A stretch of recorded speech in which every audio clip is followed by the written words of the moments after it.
Bismillahirrahmanirrahim.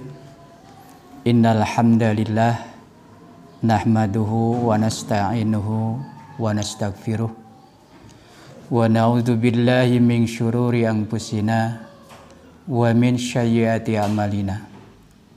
May yahdihillahu fala mudhillalah wa may yudlil fala hadiyalah. Asyhadu an la ilaha illallah wahdahu la syarikalah wa asyhadu anna Muhammadan abduhu wa rasuluhu la nabiyya ba'dah. Allahumma shalli ala Muhammad wa ala alihi wa ashabihi ajmain. Qala Allah ta'ala fil Qur'anil Karim, a'udzu billahi minasy syaithanir rajim. Ya ayyuhan nas, inna khalaqnakum min dzakarin wa unsa wa ja'alnakum syu'uban wa qabaila lita'arafu. Inna akramakum indallahi atqakum. Innallaha alimun khabir. Segala puji bagi Allah Subhanahu wa taala yang telah menakdirkan kepada kita pada hari ini, hari Ahad, tanggal 24 Ramadan 1441 Hijriah, dalam rangka pelaksanaan pesantren Ramadan. Pada tahun ini memang kita rasakan agak berbeda, namun demikian tidak menjadikan suatu halangan atau arah rintangan bagi kita, justru harus dijadikan suatu kesempatan kita untuk lebih tafakur diri kepada Allah Subhanahu wa taala. Maka dalam pelaksanaan saum Ramadan 24 hari ini, semoga Allah memberikan kekuatan, pengampunan dan ridho serta maghfirahnya kepada kita. Tak lupa salawat dan salam, semoga Allah senantiasa melimpahkan pada junjungan kita Nabi Muhammad sallallahu alaihi wasallam, tak lupa pada keluarganya, pada sahabatnya, termasuk pada kita yang hadir, yang mendengarkan dalam acara ini, yang senantiasa mengikuti jejak langkah beliau sampai hari kiamat. Hadirin wa iman rahimakumullah, dalam kesempatan ini saya diberikan kesempatan untuk menyampaikan sebuah materi yang akan disampaikan, yaitu Ramadan 1441 Hijriah, saatnya kita untuk merubah perilaku. Hadirin wa iman rahimakumullah, rasanya baru saja kita melaksanakan saum Ramadan, sekarang tak terasa sudah tanggal 24 Ramadan 1441 Hijriah. Maka sudah seharusnya hadirin, umat Islam sedunia melaksanakan ibadah Ramadan dengan menyiapkan diri, menyiapkan keluarga, dan menyiapkan masyarakat di tengah wabah virus yang menjadikan bencana, yaitu bencana sosial sekaligus bencana ekonomi. Betapa nikmatnya bahwasanya sekarang kita bisa melaksanakan saum Ramadan, sebab tidak ada seorang pun di antara kita yang bisa memastikan apakah kita di tahun depan akan bertemu lagi dengan Ramadan. Oleh karena itu hadirin, diharapkan agar kita mampu memaksimalkan bulan Ramadan ini atau tahun ini sebagai medium yang efektif untuk melahirkan perubahan-perubahan perilaku atau akhlak dalam kehidupan pribadi, keluarga, masyarakat, atau bernegara. Sadar atau tidak, dari tahun ke tahun kita diberi kesempatan berjumpa dengan Ramadan. Kita mengisi Ramadan dengan antusias. Bahkan bermacam-macam kita ibadah, baik ibadah wajib, ibadah sunnah, meskipun dalam keadaan situasi yang dirundung wabah virus corona seolah-olah mencekam dan menakutkan. Namun semua itu, hadirin, tidak mengurangi nilai taqarrub kita kepada Allah Subhanahu wa taala. Tidak mengurangi semangat kita untuk melaksanakan kewajiban tersebut. Justru malah semakin meningkatkan kualitas keimanan, keyakinan kita bahwa segala sesuatunya itu adalah kehendak Allah Subhanahu wa taala. Hadirin wa iman rahimakumullah. Ramadan saat ini penuh dengan keprihatinan. Kenapa penuh dengan prihatinan? Mari kita sama-sama tafakkur adanya fenomena yang terjadi di seantero dunia ini, bahkan saat ini di kita masih terasa mencekam. Mari kita lihat fenomena satu persatu. Meskipun tidak semuanya, tapi ini merupakan salah satu alat untuk kita meningkatkan kualitas ibadah kita.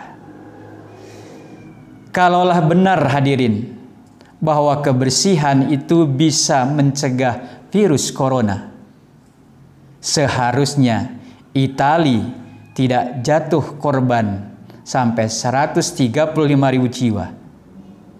Kenapa demikian? Sebab Italia termasuk negara terbersih di Eropa. Dan yang kedua, kalaulah benar bahwa panas itu bisa membasmi virus corona, mestinya Iran tidak akan jatuh korban mencapai 67.000 jiwa. Mengapa demikian? Karena Iran negara gurun yang sangat panas. Kemudian lagi, kalaulah benar kehati-hatian, kedisiplinan itu bisa mencegah virus corona, tentunya atau seharusnya Pangeran Charles dan keluarga kerajaan tidak akan terpapar COVID-19. Karena hidupnya sangat hati-hati dan terjaga. Bahkan makan, pakai bajuan pun tidak langsung dipakai atau dimakan. Dia harus diperiksa dulu dengan dokter khusus. Namun itu semua tidak menjamin dengan adanya kejadian yang sekarang ini. Kemudian sebaliknya, hadirin, kalaulah orang yang hidupnya tak acuh atau sembrono atau mangsa bodoh dalam pola hidupnya, tentunya akan mudah kena virus corona. Maka seharusnya para pengamen jalanan, anak-anak gelandangan, para kuli kasar, dan para pedagang pasar tradisional sudah lebih dahulu terpapar virus corona. Mengapa demikian? Sebab hadirin, hidup itu tidak selalu harus sejalan dengan teori, teknologi, dan akal manusia saja.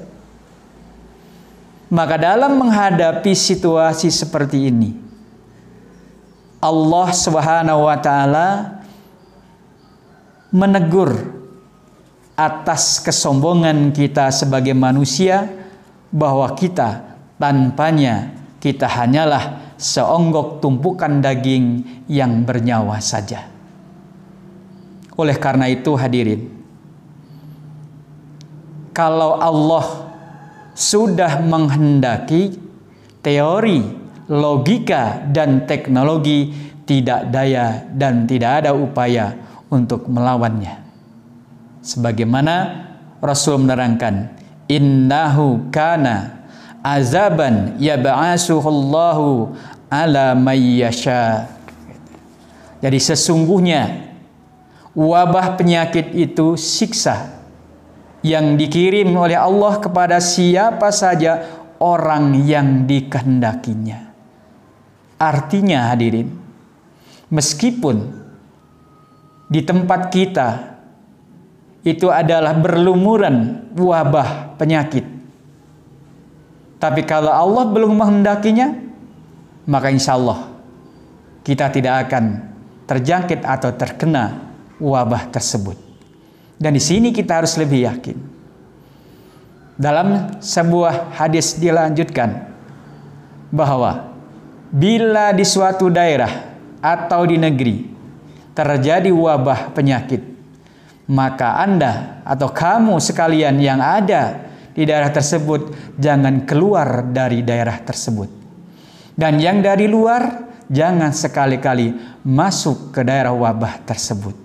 Sebetulnya hadirin, kebijakan lockdown ini sudah sesuai dengan syar'i.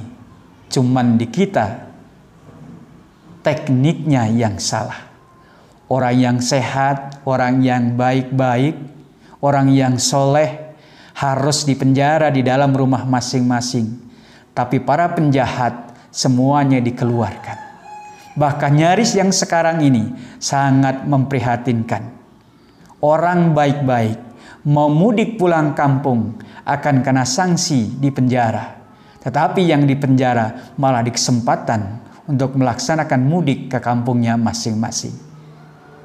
Artinya di sini pada prinsipnya adalah sudah melaksanakan syar'i tapi tekniknya yang salah. Maka akhirnya apapun yang dilaksanakan di sekitar ini nampaknya adalah kacau balau. Oleh karena itu hanya ketakwaanlah. Ketakwaan kitalah yang mampu menghadapinya. Karena orang yang takwa, apapun yang akan terjadi, mereka tidak akan merasa gelisah, tidak akan merasa tegang, bahkan tidak akan merasa resah. Hadirin waktu iman rahimakumullah. Takwa itu adalah merupakan buah manis dari melaksanakan saum Ramadan. Bukankah hadirin setiap musim, setiap tahun bahwa takwa itu merupakan buah manis yang harus diraih dari proses saum yang dilaksanakan sebulan penuh.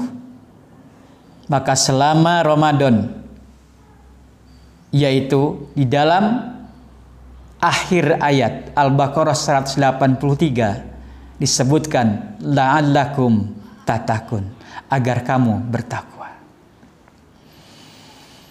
Hadirin, tapi kenapa saum Ramadan kita setiap tahun seolah-olah tidak memberikan pengaruh apa-apa pada diri kita, tidak memberikan perubahan pada karakter kita, bahkan tidak menghasilkan apapun pada diri kita. Dari Ramadan ke Ramadan, setiap musim atau setiap tahun rindu akan kehidupan yang lebih baik dari sebelumnya. Kehidupan yang dinamis pada sistem yang islami, yang bisa menenteramkan jiwa sesuai dengan fitrah sebagai manusia, dan kehidupan yang dipimpin oleh orang-orang saleh yang punya visi keumatan yang lebih unggul daripada visi dan kepentingan nafsu pribadinya sendiri. Hadirin waktu iman rahimakumullah, semua itu adalah landasannya takwa. Maka Allah Subhanahu wa taala berfirman dalam sebuah Al-Qur'an, Surat Al-Hujurat ayat 13. A'udzu billahi minasyaitonir rajim. Ya ayyuhan nas inna khalaqnakum min dzakarin wa unsya. Hai manusia, sesungguhnya aku sudah menciptakan kalian dari seorang laki-laki dan seorang perempuan. Wa ja'alnakum syu'uban wa qabaila lita'arafu. Kemudian aku jadikan berbangsa-bangsa, bersuku-suku supaya kamu saling mengenal. Tetapi pada saat ini justru silaturahmi kita dibatasi, saling mengenal kita diawasi, maka menjadikan suatu hal yang sangat aneh atau di luar kebiasaan. Inna akramakum indallahi atqakum. Sesungguhnya orang yang paling mulia di antara kamu di sisi Allah yaitu orang yang paling takwa. Orang yang paling mulia di sisi Allah di sini hadirin bukan dibedakan pangkatnya atau jabatannya atau kekayaannya, bahkan rupanya atau tampannya.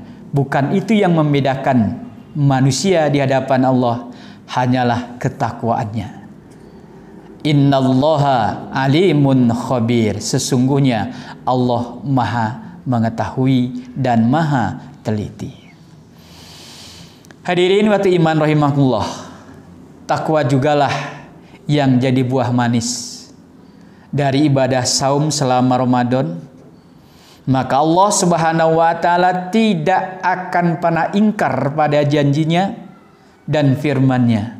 Kalaulah umat ini melaksanakan saum dengan benar sesuai dengan tuntunan Al-Quran dan Sunnah serta ikhlas hanya mengharap ridho dan maghfirah Allah Subhanahu wa taala sambil belajar memahami hakikat macam-macam ibadah untuk membangun jiwa muslim tunduk kepada segala aturan syariat dan tuntunan yang dibawa oleh Rasulullah Sallallahu Alaihi Wasallam, maka pasti hikmah takwa akan terwujud insyaallah. Hadirin wa iman rahimakumullah, seharusnya setiap muslim yang takwa itu adalah Ramadan tidak lewat begitu saja tanpa meninggalkan bekas ukiran yang dipahat kuat di dalam dirinya, yaitu satu, kesadaran mengenai pentingnya kembali lagi hidup taat kepada aturan Allah Subhanahu wa taala. Untuk itu, seorang muslim yang takwa, akidah dan syariah Islam merupakan kebutuhan yang persoalan antara hidup dan mati. Akidah syariah Islam harus menjadi faktor penentu hidup ini, mulia atau hina, baik di dunia atau di akhirat nanti. Untuk itu hadirin, marilah kita laksanakan saum Ramadan saat ini dengan sabar, tawakal. Kita jadikan saum ini adalah merupakan wahana perubahan diri, keluarga, dan negara menjadi ke arah yang baik menurut Allah Subhanahu wa taala. Hadirin wa iman rahimakumullah, kiranya itulah yang dapat saya sampaikan dalam kesempatan ini. Maka saya akan sampaikan sebuah kata mutiara. Hidup kesepian tanpa kekasih, hangat di atas perhatian. Cukup sekian dan terima kasih atas segala perhatian. Aqulu qouli hadza astaghfirullah li wa lakum. Wassalamualaikum warahmatullahi wabarakatuh.